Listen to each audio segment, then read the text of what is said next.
Welcome to the New Heights Show on Education. I'm Pamela Clark, founder and director of the New Heights Educational Group, and I'm here with David Smith, the founder of Silicon Valley High School, who has helped us get these podcasts produced and delivered to you. Yes, Pamela, when we saw the great things that you and your army of volunteers were achieving at New Heights, we wanted to get involved. We're happy to work with you to leverage the internet and make quality education accessible and affordable to everyone, everywhere. Thank you, David. We appreciate Silicon Valley High School helping us to get these podcasts out to the hundreds of thousands of listeners from all over the world. So I hope you enjoy the show.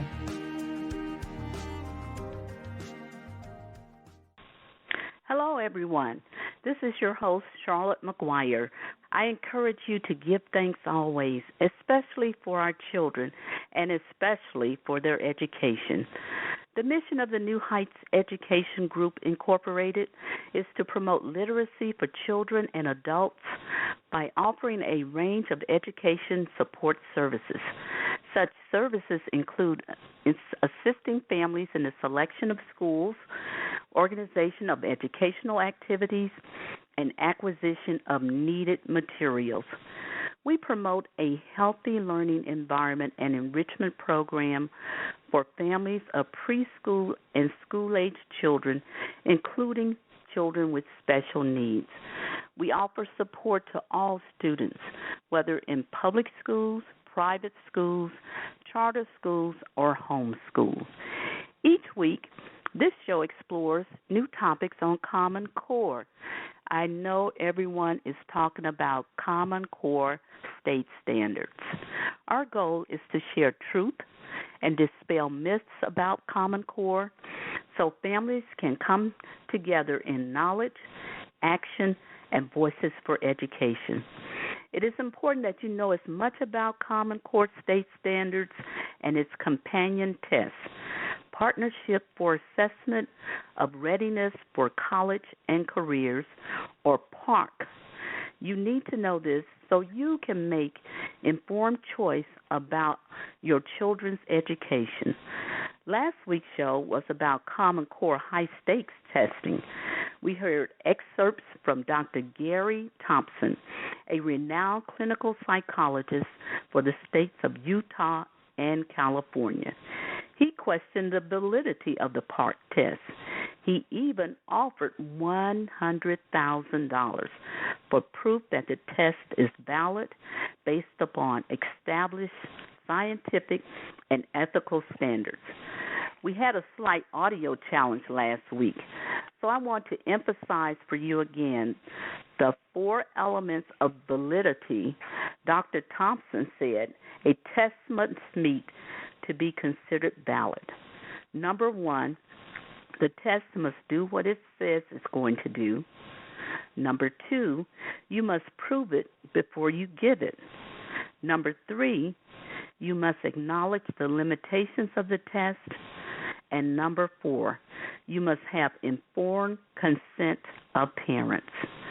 Dr. Thompson went on to say it was critical, as the Hippocratic Oath says, the test will do no harm to our children. We should be concerned about the high stakes of PARC testing and its impact on our children's education because, as Dr. Thompson said, you cannot reduce our children to nothing but numbers. Our children are unique, they are creative, and they are future leaders of the world. Today's show will focus on PARC, Common Core Test, and our children. You will hear firsthand from a senior high school student who will give an account of real-life experiences that he has observed or heard of students and parents to prepare and take the PARC test. Right now, you might be struggling through your classes or even failing them. You might be worried that you may not finish high school. There might have even been a thought that you may not be smart enough. Well, the New Heights Educational Group begs to differ. We not only think you are smart enough, but with our help, you will complete your high school diploma. The New Heights Educational Group strives to improve your academic success through its tutoring services. To learn more, please visit newheightseducation.org and contact us. New Heights Educational Group, educational resources to help reach your goals. Now let's get to the topic for today. PARCC, Common Core Test in Our Children. As background, the Partnership for Assessment of Readiness for College and Career Tests are promoted as high-quality, computer-based K through 12th grade assessments in mathematics and English language arts literacy. An Education World article reported that despite the number of students refusing to take the Common Core PARCC test this spring, more than 2 million tests have been completed over the last week. Eventually, they expect the number of tests to be completed to be over 5 million by the end of the school year. I am honored to have on the show today a courageous young person who can talk about the students at his school, how they felt in preparing for the test and taking the test, and talk a little bit about expectations, anxieties, and are our students stressing just to test. Please welcome Mr. Dylan Henson. He is a senior at Northmont High School in the Englewood, Clayton Township, Ohio area. Hello, Dylan. Hello. How are you? I'm doing great. How about you? I am great. Today we are talking about the PARCC test in our children, and we've had a lot of what I call website reports, news flashes, and of course the PARCC Incorporated company promotes their version of what's happening with the tests and our students. But I thought today we would hear firsthand what you believe or have heard from the students and the tests. But tell us first a little bit about yourself. I go to Northmont High School. My name is Dylan Henson. I'm 15 years old, and that's about it. I'm pretty intelligent, I would say, and I get good grades in school. So did you have to take the PARCC test? No, I actually did not have to take it this time. Why not? The PARCC test there was a test for an American government class, but I had already completed the class, therefore I didn't have to take the test for it. Did you know many children that had to take the test? Yes. What were they saying about the test? Well, the week prior, they were talking about it, saying that they didn't want to take it, and they were stressed. They were basically just stressing out about having to take it. They said they were trying to opt out. A lot of them was trying to have their parents opt them out to take it. So they were pretty. They didn't want to take it. So how did the school prepare them to take the test? Did they talk about that? As far as I know, the schools, they didn't really prepare them to take it. But well, I go on. What were you saying? No, go on. I haven't heard anything about the preparation, but I haven't seen anything or heard about them preparing themselves or the schools preparing them to take it. Well, did you talk to any students, or do you sense that more of the classroom day is taken up in test preparation and practice tests as opposed to what you may have seen some years earlier? I do see a lot of the Ohio graduation tests. They prepare a lot. They do a lot of preparation for that in the classroom. In my science class, we actually took pretty much almost a whole week trying to prepare the students to take the Ohio graduation test. So if you were preparing for a whole week to take the test, what happened to your schoolwork for that week? My teacher decided to split the day. She would split the day into half test preparation, and we would do a little bit of work that day also. but the day was mostly test preparation. Well, tell us a little bit about the personal experience in your family with Park. My little brother, he is in the 5th grade, I believe, and he had to take the test. He came home the week of the test stressing about it. He didn't want to take it. He asked my mom if she could opt him out, and she told him no, of course, because she was a teacher, so she feels like he should take the test to prepare himself, I guess. But yes, he stressed out a lot about the test. He had a lot of anxiety about taking it. Did he want to go to school on those days?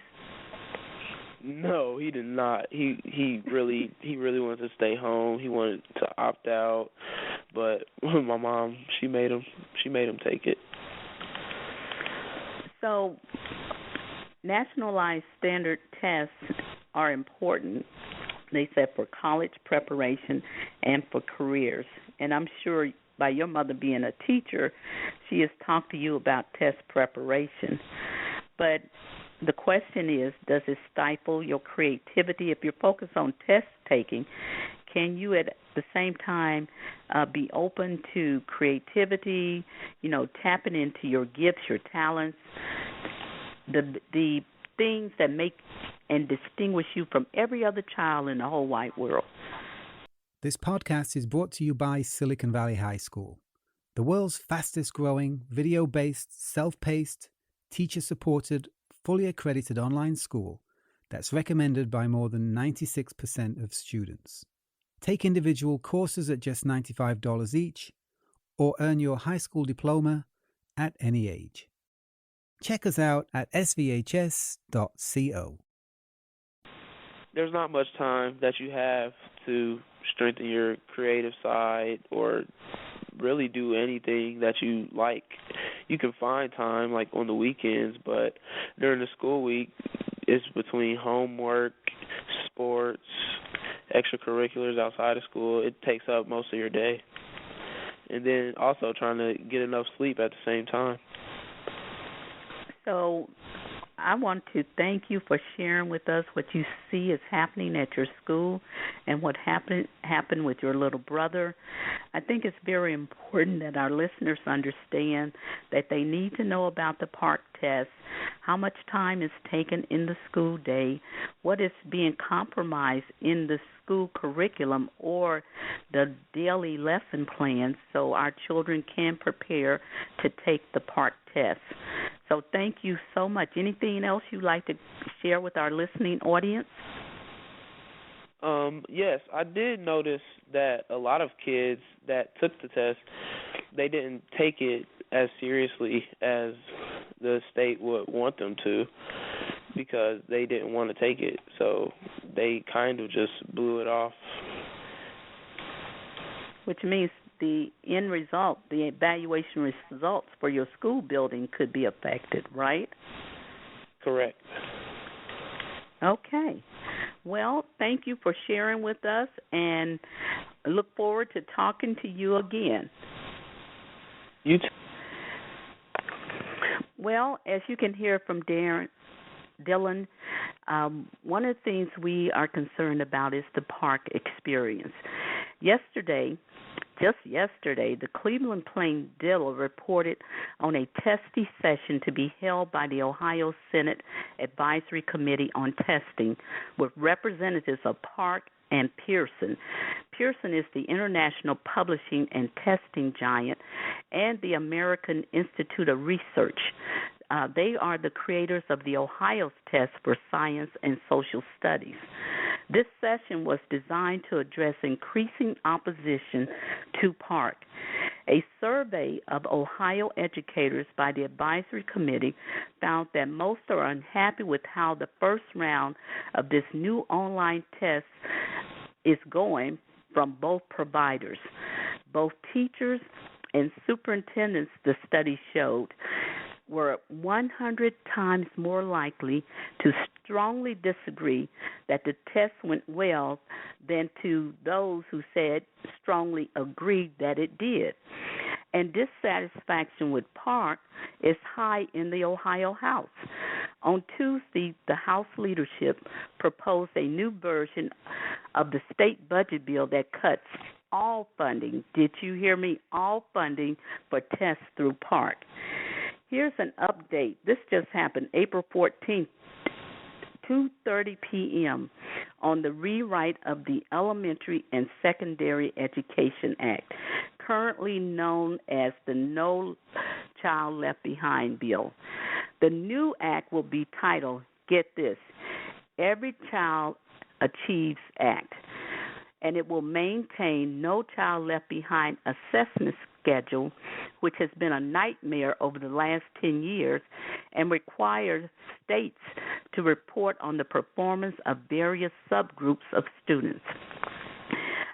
The Success Bill, Every Child Achieves Success, is supposed to be a bipartisan bill to fix No Child Left Behind, but with federal guardrails and a little or no input from the people.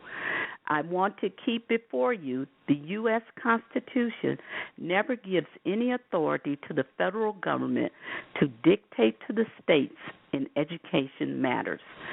As a matter of fact, we just got a bulletin that says to reactivate No Child Left Behind, it will require a substantial vote in the Congress Senate Education Committee. You need to reach out to those who represent you, because whether it's called the Student Achievement Success Act or No Child Left Behind Act, it is federal overreach. A leopard doesn't change its spots. Let's keep an eye on this bill for the sake of our children's education. Let us hold to the basic provision of the 1979 Department of Education Organization Act, Section 1033, which states parents have the primary responsibility for the education of their children, and states, localities, local school boards, and private institutions have the primary responsibility to support the parental role and right to educate their children. Again, you can call in to talk with us today by calling our number. Our number is 619-924-0699. Again, that's 619-924-0619. We have a guest that has logged on. Let's see. Hello, guest. Do we have a caller? Okay. Well, one of the things we have to remember, too, is that when we want to check with our governors and elected officials, that we have to remember that our children are endowed by their Creator with certain unalienable rights. That means rights that can't be separated from them as unique creations. And those rights are the right to life, liberty, and the pursuit of happiness. And all our children deserve options and opportunities to be all they're designed to be, but to be contributing members of a productive society worldwide. And our children need excellence in education. They need to be able to develop their creative, analytical, and critical thinking skills, and not just be a number and a test taker. I remember what Dr. Thompson also said: nothing is common about the core of our children. Listen, next week we're going to talk about opting out. So thank you for listening. We hope you enjoyed today's show. Don't forget to rate us and follow us on your podcast player. Check out our show page, radio.newheightseducation.org, for monthly announcements and other happenings.